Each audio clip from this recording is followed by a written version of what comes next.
छत्रपती शिवरायांवर बोलायला सांगितलं आहे. संत सेवालाल महाराज आहेत, त्यांच्यावर बोलणारी इथे अनेक गोष्टी आहेत आणि माझे मित्र धनंजय साहेब ह्या शाळेमुळे मी तर माझे पैसे जास्त अभ्यासक आहेत.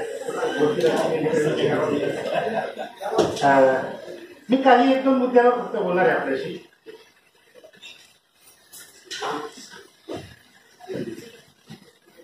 महापुरुष जे असतात ते आपल्या पूर्वसुरीचा आधीचा महापुरुष शोधून काढतात. त्या प्रत्येक काळामध्ये महापुरुषांना गाठण्याचं काम चालू असतं. हे अगदी बळीराजापासून चालू आहे. परंतु नंतरच्या काळात येणारे जे महापुरुष असतात ते आपल्या आधीचा महापुरुष शोधून काढतात आणि त्याप्रमाणे तात्यासाहेब महात्मा ज्योतिराव फुले यांनी आपला पूर्वसुरी असलेला महाराज छत्रपती शिवाजीराजे त्याची समाधी त्यांनी शोधून काढली. संपूर्ण महाराष्ट्र विसरलेला होता. कोण छत्रपती, कोण शिवाजी, कोणालाच काही माहित नव्हतं. तात्यासाहेब महात्मा ज्योतिराव फुलेंनी छत्रपती शिवरायांना एक आदर्श राजा म्हणून पुढे करण्यासाठी त्यांना त्यांची समाधी शोधून काढावी लागली. समाधी शोधण्यासाठी तात्यासाहेब महात्मा ज्योतिराव फुले आणि त्यांचे काही मित्र हे रायगडावर गेले. कुऱ्हाड आणि पिकाव हातात धरून, कारण समाधी कुठेही माहित नाही, फक्त रायगडावर कुठेतरी आहे एवढं माहित होतं. 4 दिवसपर्यंत हे तात्यासाहेब महात्मा ज्योतिराव फुले आणि त्यांचे दोस्त हे 4 दिवसपर्यंत झाडं तोडत होते, जमीन खोदत होते आणि छत्रपती शिवरायांची समाधी शोधत होते. लक्षात घ्या, म्हणजे इतका खाली गाडला गेला होता छत्रपती शिवराय की कोणालाच काही माहित नव्हतं. आणि जेव्हा ती समाधी सापडली, जवळच्या तलावावरून पाणी आणलं तात्यासाहेबांनी, हे सगळं स्वच्छ धुवून काढलं, तिथे फुलं वाहिली आणि तिथंच घोषणा केली तात्यासाहेब महात्मा फुलेंनी की आजपासून आम्ही शिवजयंती उत्सव साजरा करणार. आणि तिथून शिवजन्मोत्सव किंवा शिवजयंती उत्सव तिथून सुरू झाला. बरं, हे जे महापुरुष असतात तर आपल्याला कुणालाच माहित नसतं की हे महापुरुष आहेत. ते आपल्यासारखेच माणसं हे काम करतात, आपण पाहतो. परंतु या देशामधले जे प्रस्थापित आहेत, मनोवादी आहेत, ब्राह्मण आहेत, यांना माहित असतं की हा महापुरुष आहे आणि म्हणून त्यांच्यावर त्यांची नेहमी नजर असते. हे 4 लोक रायगडावर चालले आहेत आणि त्यांच्यासोबत हा एक महापुरुष आहे, म्हणजे निश्चित वरती काहीतरी गडबड आहे असा संशय मनात घेऊन एक ब्राह्मण त्यांच्या पाठीमागे जात होता आणि समाधी शोधत पुढे जात होते.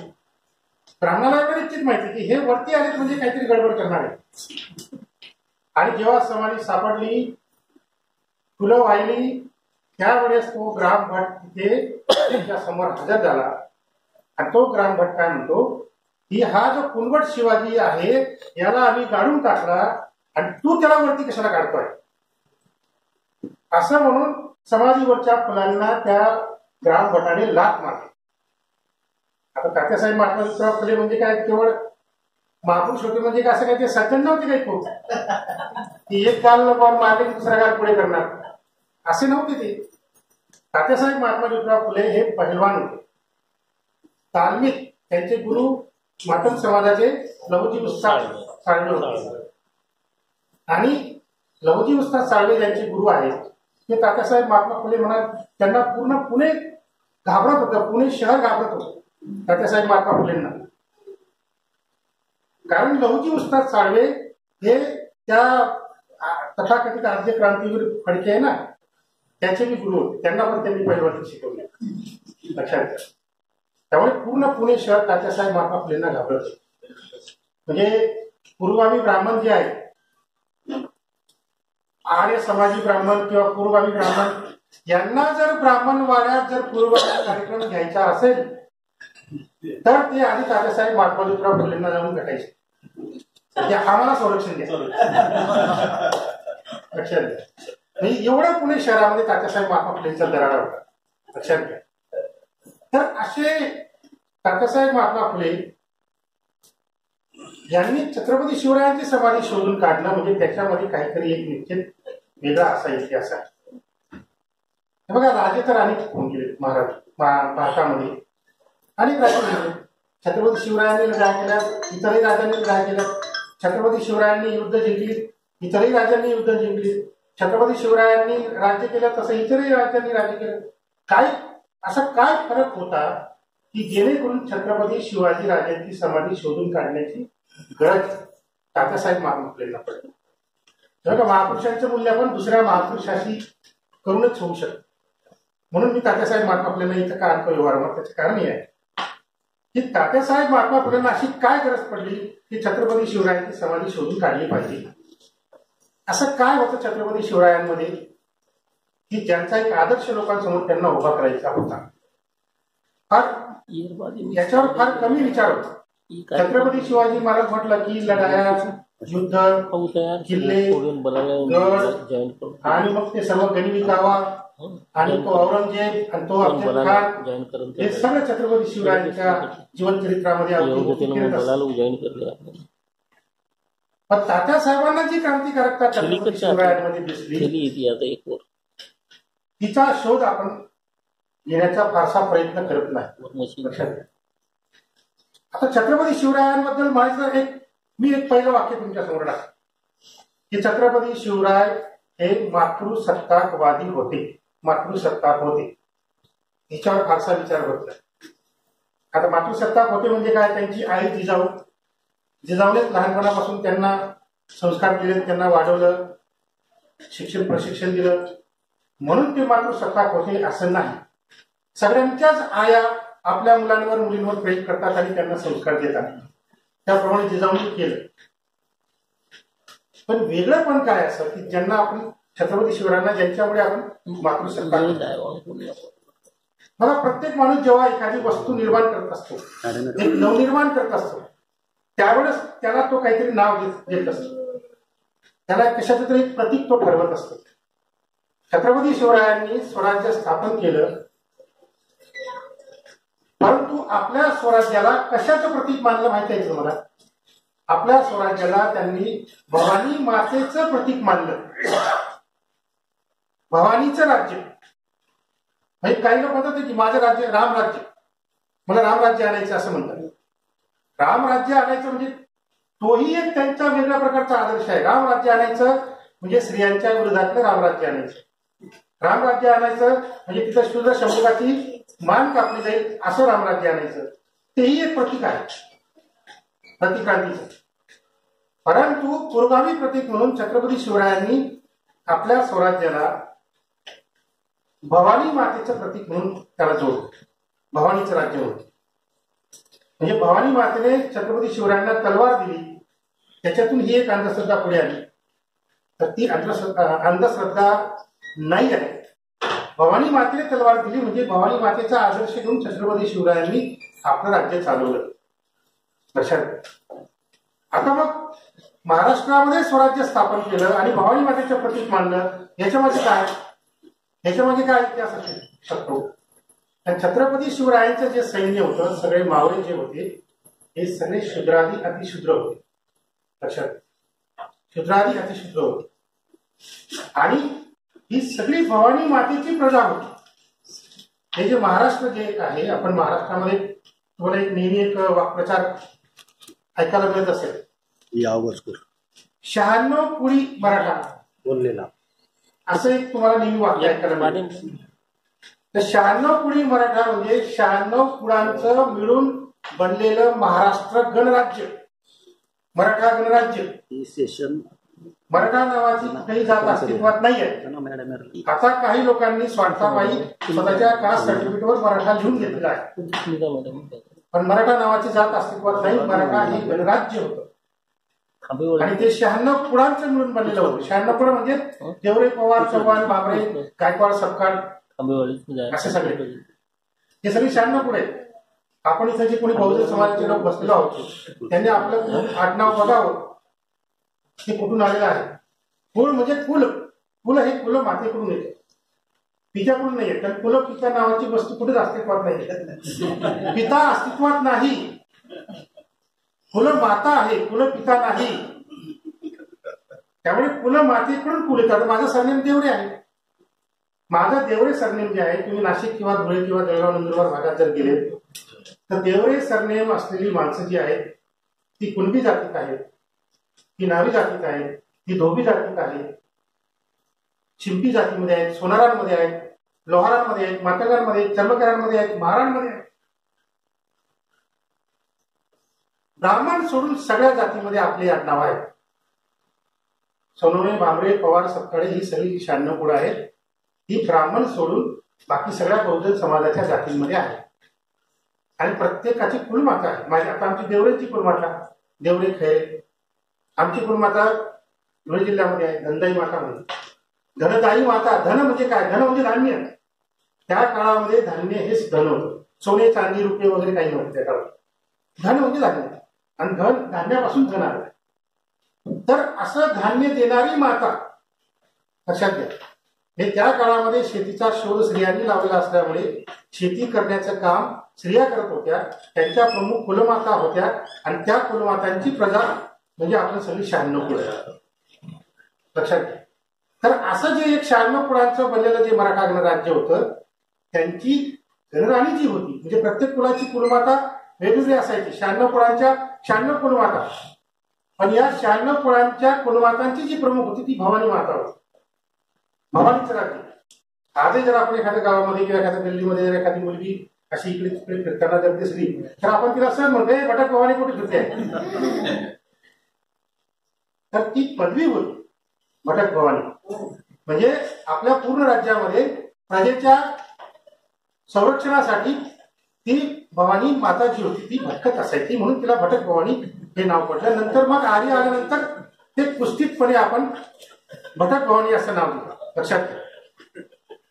तर 96 कुळांच्या 96 कुलमाता आणि त्यांची प्रमुख भवानी म्हणून छत्रपती शिवरायांनी हे भवानीचं राज्य म्हणून मानलं. म्हणजे मातृसत्ता हे एक झालं.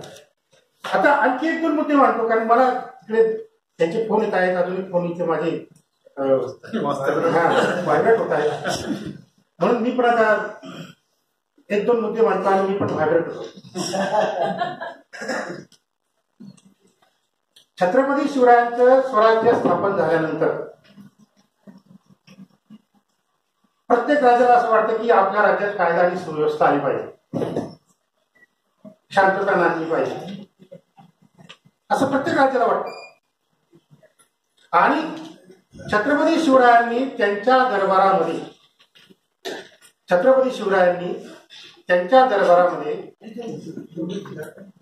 जे काही कायदे करायची सुरुवात केली लक्षात घ्या. कायदे करायची सुरुवात केली. छत्रपती शिवरायांच्या पार्लमेंटमध्ये पहिला कायदा कोणता आला ही फार महत्वाची गोष्ट आहे. लक्षात घ्या. कोणताही राजा जेव्हा आपल्या राज्यामध्ये कायदे बनवतो त्याच्यावरून लक्षात येतं की हा राजा क्रांतिकारक आहे की प्रतिक्रांतिकारक आहे, की अन्यायी आहे की अत्याचारी आहे. छत्रपती शिवरायांच्या दरबारामध्ये छत्रपती शिवरायांच्या पार्लमेंटमध्ये पहिलं विधेयक आलं, पहिलं कायदा बनण्याचं विधेयक आलं आणि त्या विधेयकाचं नाव काय होतं? त्या विधेयकाचं आता पार्लमेंटमध्ये विधेयक मानले जातात ना कायदा तयार करण्यासाठी आणि प्रत्येकाला नाव असतं जीएसटी करार अमुक वगैरे. तसं छत्रपती शिवरायांच्या दरबारामध्ये कायदा करण्यासाठी पहिलं विधेयक आलं. त्या विधेयकाचं नाव होतं ब्राह्मण म्हणून कोण मुलाइजा करतो हे त्या विधेयकाचं नाव होतं. कारण छत्रपती शिवाजी राजांचं राज्य स्थापन होईपर्यंत संपूर्ण देशामध्ये मनुस्मृती नावाच्या संविधानाचा कायदा चालत होता. मनुस्मृती नावाची घटना राज्य करत होती संपूर्ण देशावर. आणि या मनुस्मृती नावाच्या संविधानामध्ये कायद्यांमध्ये काय लिहिलेलं होतं की खून करणारा माणूस जर शूद्र असेल तर त्याला सरळ फासावर चढवा आणि खून करणारा माणूस जर ब्राह्मण असेल तर त्याला सन्मानाने राज्याच्या बाहेर हद्दपार करा. सन्मानाने. शूद्राने चोरी केली हात तोडून टाका, ब्राह्मणाने चोरी केली त्याला सन्मानाने राज्याच्या बाहेर घालवा. म्हणजे तो दुसऱ्या राज्यात जाईल आणि पुन्हा तिथं ते लक्षात घ्या. हे मनुस्मृतीचे कायदे तोपर्यंत राज्य करत होते. ब्राह्मण म्हणून सगळे ब्राह्मण मुलं इजा करत होते. म्हणून छत्रपती शिवरायांच्या राज्यामध्ये पहिला कायदा आला की ब्राह्मण म्हणून कोणाचाही मुलाइजा चालणार नाही. जर शूद्राने खून केला त्यालाही फासावर आणि ब्राह्मणाने खून केला त्यालाही फासावर चढवणार. लक्षात घ्या. तर हा पहिला कायदा. यावरून लक्षात येतं की छत्रपती शिवराय हे क्रांतिकारक होते की नाही. आणि मग तात्यासाहेब महात्मा ज्योतिराव फुलेंना गरज का पडली छत्रपती शिवरायांची समाधी शोधून काढण्याची, ती अशा या सगळ्या गोष्टींमध्ये त्याची कारणं सापडतात. लक्षात घ्या. तात्यासाहेब महात्मा ज्योतिराव फुलेंनी फक्त दोनच महापुरुष आपल्या समोर उभे केले. दोनच महापुरुष. ही या दोन महापुरुषांपासून प्रेरणा घ्या आणि आपल्या स्वातंत्र्याची लढाई सुरू करा. एक बळीराजा, जे आपण म्हणतो इळा पिळा जावं बळीचे राज्य येऊ. 5000 वर्षापासून आमच्या आया बहिणी त्या बळीचं राज्य परत मागतायत की त्या बळीचं राज्य आलं पाहिजे.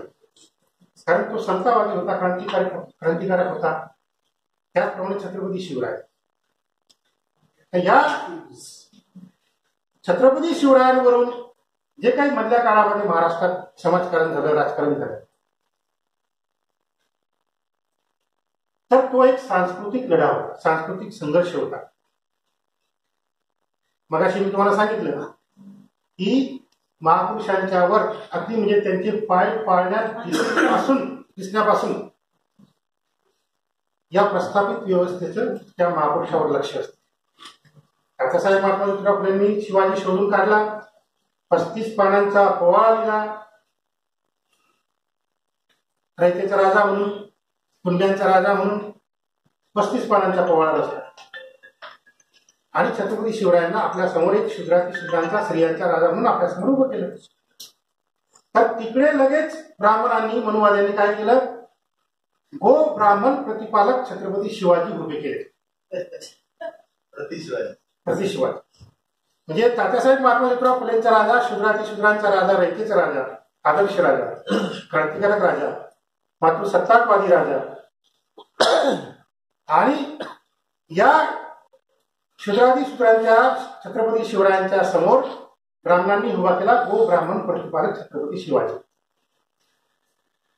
आणि ब्राह्मणांमधले सगळे साहित्यिक, सगळे कथाकार, सगळे विचारवंत, सगळे इतिहास संशोधक सगळे कामाला लागलेत. त्या काळामध्ये सगळे कामाला लागलेत. कोणी शिवाजीवर प्रतिपोवाडा लिहितो आहे, कोणी शिवाजीवर कादंबरी लिहितो आहे, कोणी शिवाजीवर नाटकं लिहितो आहे, कोणी शिवाजीवर चित्रपट काढताय. सगळे प्रकार. त्या काळातले सगळे ब्राह्मण साहित्यिक विचारवंत यांच्या समोर फक्त एकच विषय होता, तो म्हणजे छत्रपती शिवराय. शूद्रांच्या शिवाजी राजाला पराभूत करण्यासाठी ते गो ब्राह्मण प्रतिपालक छत्रपती शिवाजीचा विजय करू इच्छित होते की जेणेकरून या शूद्र जनतेमधून जर उद्या एखादा शिवाजी राजा जर निर्माण झाला तर तो गो ब्राह्मण प्रतिपालक असला पाहिजे. आणि या सगळ्या सांस्कृतिक लढाईमध्ये रयतेचा राजा, शूद्रांचा राजा शिवाजी पराभूत झाला आणि गो ब्राह्मण प्रतिपालक छत्रपती शिवाजीचा विजय झाला. त्याच्यामुळे लोकशाहीच्याही राज्यामध्ये मतपेटीतूनही जे राजे निर्माण झालेत, जे मुंबईच्या विधानसभेत बसतात, ते सगळे गो ब्राह्मण प्रतिपालक राजे आहेत. सगळे. त्याचं उदाहरण देतो मी तुम्हाला. मी पुरावा देतो. असं काय हवेत काही वाक्य फेकत नाही. मी पुरावा देतो की मतपेटीतून सुद्धा आणि बाबासाहेबांच्या संविधानात्मक लोकशाहीतून सुद्धा जे राज्यकर्ते निर्माण झाले ते सगळे गो ब्राह्मण प्रतिपालक निघाले. तुमच्या या लोकशाहीला शून्य किंमत आहे. आजही तुमच्या संविधानाला शून्य किंमत आहे. त्यांच्या मताप्रमाणे लोक निवडून येतात, मनुवाद्यांच्या मताप्रमाणे. कारण त्यांचा विचार सगळीकडे पसरलेला आहे, त्यांचे संस्कार सगळीकडे पसरलेले आहेत आणि त्यांच्या हिताची संस्कृती आपण चालवत आहोत. त्यामुळे राज्यकर्तेही त्यांच्या भल्यासाठी निर्माण होणार, गो ब्राह्मण प्रतिपालक राज्यकर्तेच निर्माण होणार. त्याचं एकच उदाहरण देतो मी तुम्हाला. की छत्रपती शिवरायांची आणि मा जिजाऊंची बदनामी प्रकरण ते जेम्स लेन प्रकरण झालं, तुम्हाला सगळ्यांना माहिती आहे. त्याला तर काय 10-15 वर्ष झाले असते. आणि मग ह्या प्रकरणाचा निषेध करण्यासाठी संभाजी ब्रिगेडचे काही कार्यकर्ते त्या भांडारकर संशोधन केंद्रावर त्यांनी आक्रमण केलं.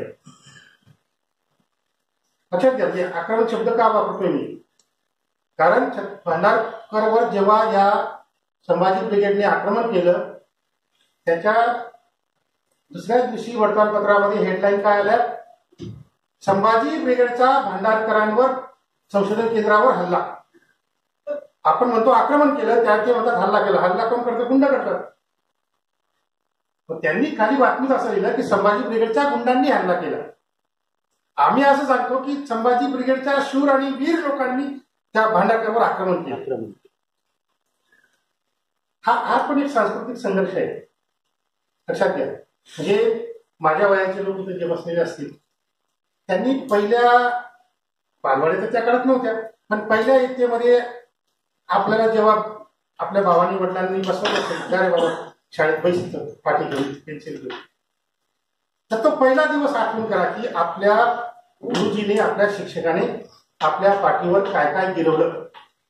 तो पहिला दिवस आठवण करा. मला तर आठवतो माझ्या बहुजन गुरुजीने माझ्या पाठीवर पहिल्या दिवशी गणपतीचा गिरवला, बडतीचा गिरवला, क्षत्रियाचा गिरवला.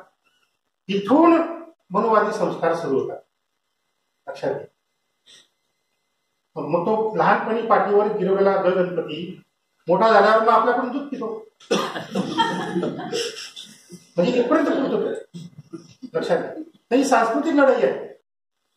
ही बारीक सारीक हे संत तुकाराम जेव्हा म्हणतात की रात्रंदिन आम्हा युद्धाचा प्रसंग, हे संत तुकारामासारखा एक संत माणूस, दूर टाळ फुटणारा माणूस, आणि तो युद्धाची भाषा करतो. आणि ते जे असं युद्ध की जे रात्रंदिन युद्ध चालतं, असं कोणतं युद्ध आहे? रात्रंदिन आम्हा युद्धाचा प्रसंग म्हणजे संत तुकोबाराय म्हणतात की हा सांस्कृतिक संघर्ष आहे, हे सांस्कृतिक युद्ध आहे आणि रात्रंदिवस चालतात. तुम्ही जेव्हा झोपेत असतात तेव्हा बी त्यांचं ते युद्ध सुरू असतं की यांना झोपेतच कसं ठेवायचं. तर हा सगळा सांस्कृतिक संघर्षाचा भाग छत्रपती शिवाजी असो, संत तुकोबाराय म्हणून असो, किंवा तात्यासाहेब महात्मा ज्योतिराव फुले असो. तात्यासाहेबांनी उभा केलेला रयतेचा राजा पराभूत झाल्यानंतर वो ब्राह्मण प्रतिपालक छत्रपती शिवराय त्यांचा राजा जिंकला. आणि म्हणून मी तुम्हाला जेम्स लेनचं उदाहरण, जेम्स लेनवर जेम्स लेनच्या निमित्ताने त्या भांडारकर संशोधन केंद्रावर जेव्हा संभाजी ब्रिगेडच्या शूरवीरांनी आक्रमण केलं आणि 1 तासाच्या आत बातमी मंत्रालयात पोहोचली. मंत्रालयात बातमी पोहोचल्यानंतर त्यावेळचे जे उपमुख्यमंत्री, गृहमंत्री होते, उपमुख्यमंत्री होते त्या काळचे, ते म्हणजे आर आबा पाटील. तर आर आबा पाटलांनी ताबडतोब 10 लाख रुपयाचा चेक बनवला मंत्रालयात आणि तो चेक घेऊन स्वतः आबासाहेब पुण्याला गेलेत, भांडारकर संशोधन केंद्रात गेलेत आणि तिथले सगळे जे 12 भट होते त्या 12 भटांना सांगितलं की तुमचं जे काही नुकसान झालं असेल त्याबद्दल ही 10 लाख रुपयाची दक्षिणा महाराष्ट्र शासनाकडून तुम्हाला, आणि त्या पोरांना बघतो मी कसं जेलमध्ये टाकायचं, हे आबा सांगतात. ही आबाने तिथं घोषणा केली, ब्राह्मणांना 10 लाख रुपयाची दक्षिणा दिली आणि त्या पोरांना मी जेलमध्ये टाकतो म्हणून घोषणा केली. हे आर आबा हे जर खरोखर बहुजन समाजाचे राज्यकर्ते राहिले असते, आर आबा हे जर खरोखर छत्रपती रयतेच्या राजाचे अनुयायी राहिले असते, तर आर आबांनी काय केलं असतं? आर आबांनी त्या भांडारकर मधल्या 12 भटांना उचललं असतं, ताबडतोब जेलमध्ये टाकलं असतं आणि संभाजी ब्रिगेडच्या त्या शूरवीरांना विधानसभेत बोलून त्यांचा सत्कार केला असता. पण हे आर आबा, विलासराव देशमुखांचे फार मोठे उदाहरण आहे. विलासराव देशमुख हे कसे ब्राह्मण प्रतिपालक होते याची अनेक उदाहरणं आहेत. सगळे आतापर्यंतचे सगळे, एकही वेगळा नाही, लक्षात घ्या. याची गोष्ट सांगतो मी आपल्या विलासराव देशमुखांची.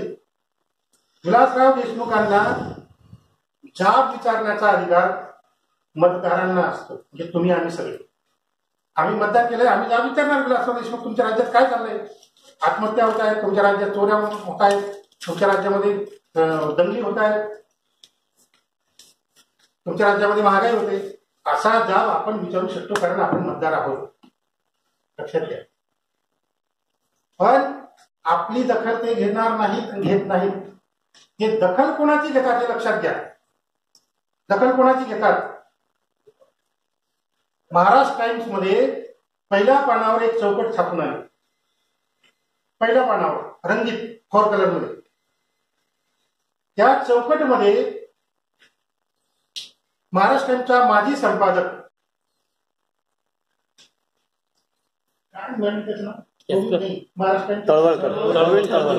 गोविंद तळवळकर. हा गोविंद तळवळकर त्या चौकटीमध्ये विलासराव देशमुखांना जाब विचारतो. विलासराव तुमच्या राज्यात काय चाललंय? कोण आहे गोविंद तळवळकर? हा गोविंद तळवळकर महाराष्ट्र टाइम्सचा संपादक म्हणून तो रिटायर झाल्यानंतर दुसऱ्याच दिवशी अमेरिकेत गेला आणि अमेरिकेचा नागरिक झाला अधिकृतपणे.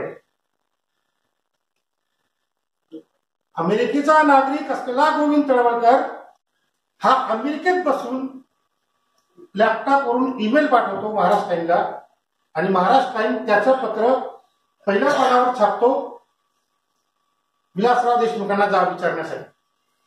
विलासराव तुमच्या राज्यात काय चाललंय? याच्यावर विलासरावांनी काय करावं?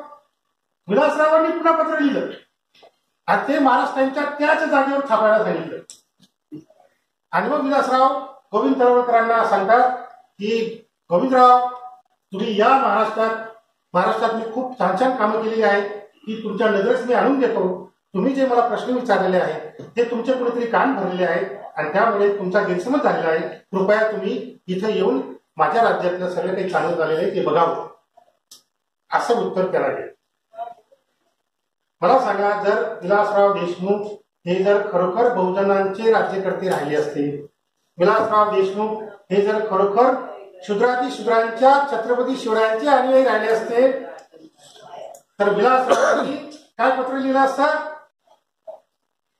गोविंद तळवळकरला उत्तर देण्यासाठी की गोविंदराव तुम्ही माझे मतदार नाही, तुम्ही मला मतदान केलेलं नाही, त्यामुळे तुम्हाला जाब विचारण्याचा अधिकार नाही.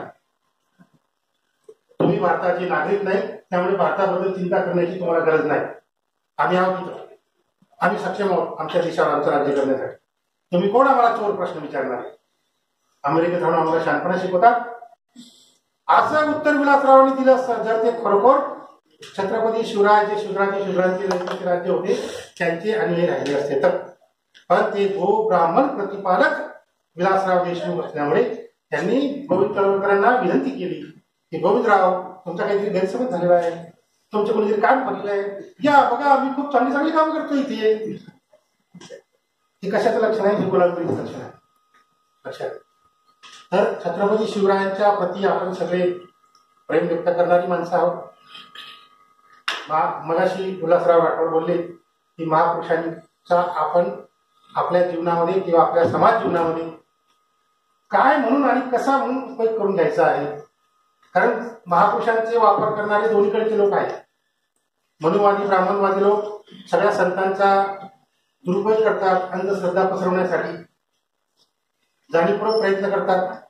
म्हणजे एकच महापुरुष हा शूद्रांचा राजा म्हणून पण समोर येतो आणि एकच महापुरुष हा ब्राह्मण प्रतिपालक म्हणून पण समोर येतो. तो कोणता स्वीकारायचा हे आपण ठरवलं पाहिजे.